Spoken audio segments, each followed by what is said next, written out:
E aí, galera, chegamos então em mamíferos, hein? Vamos finalizar a zoologia, hein? Vamos lá.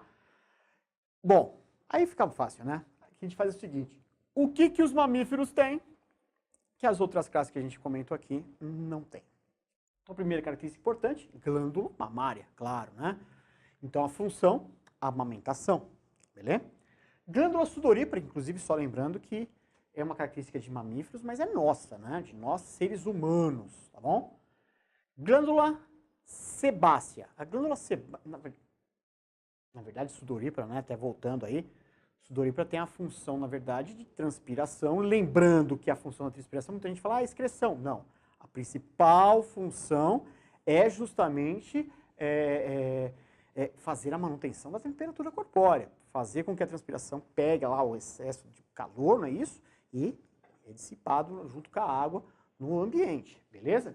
Já a glândula sebácea, ela tem a função de lubrificação dos pelos, para que os pelos não fiquem grudadinhos, os pelos fiquem soltinhos um do outro, com isso o ar vai transitar, e aí o pelo, que é importante lembrar que é uma característica de mamíferos, que é feito de queratina, tem a função de isolante térmico. Aí você fala, mas Tony, isso é para todos? Deveria ser para todos, né? Claro que para nós, principalmente baleia, golfinho, que não tem pelos, para eles complicou. Aí você fala assim, porque a função do pelo é essa. Agora, se o animal apresenta pouco pelo, ele vai ter uma camada de gordura um pouquinho mais espessa na pele para compensar. Então, claro, a baleia, até pelo ambiente que ela se encontra, que é na água, no mar, a temperatura às vezes cai demais. Então, conclusão, ela tem uma camada de gordura bem espessa para fazer a função de isolante térmico, beleza? Nós temos poucos pelos, então por isso que a gente tem que se proteger com roupas e etc e tal. Agora, você pega, por exemplo, um cachorro, você pega, por exemplo, até mesmo um urso, esses animais têm a quantidade de pelos é muito grande. Então, eles têm a função de isolante térmico. Tanto é que eles não têm também glândula sudorípara. Eles fazem pela língua, né? Fica lá para fora. Então, essas características importantes que precisam ser lembradas, tá bom? Diafragma. Quando você fala diafragma, muita gente lembra que é a base da caixa torácica. Verdade. Inclusive, a nossa caixa torácica, perante a de aves, perante a de répteis, a nossa caixa torácica é uma caixa totalmente vedada, selada, fechadinha, né? Porque a base, né, é feita justamente desse músculo chamado diafragma, tá?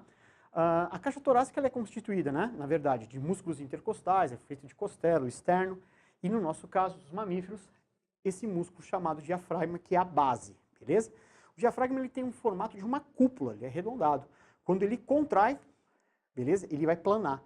Só que quando ele contrai, o ar entra. Quando ele relaxa, o ar sai, beleza? Então, o principal músculo respiratório dos mamíferos é o diafragma. E, repito, diafragma é uma exclusividade dos mamíferos. Outra característica, inclusive, que é presente nos mamíferos, no caso nas fêmeas, na mulher, é a presença de útero. Não encontramos útero em outros animais, beleza? Somente nos mamíferos.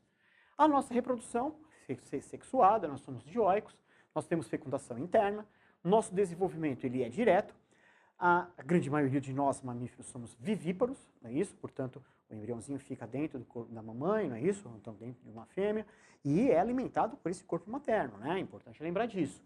Porém, existem alguns raros mamíferos que são ovíparos. Então, existem raros mamíferos que botam ovos com casca calcária, beleza? A gente acaba lembrando dos animaizinhos australianos, né? O ornitorrinco e a equidna, que são animais aí que botam ovos com casca calcária. Você fala, por que eles têm essa característica? A gente até demarca, eles têm todas as demais características, só que eles não têm útero, tá? As fêmeas aí de ornitorrinco e equidna não têm útero. Com isso, bota ovo com casca. As demais características vão estar presentes, beleza? E para fechar, sistema circulatório.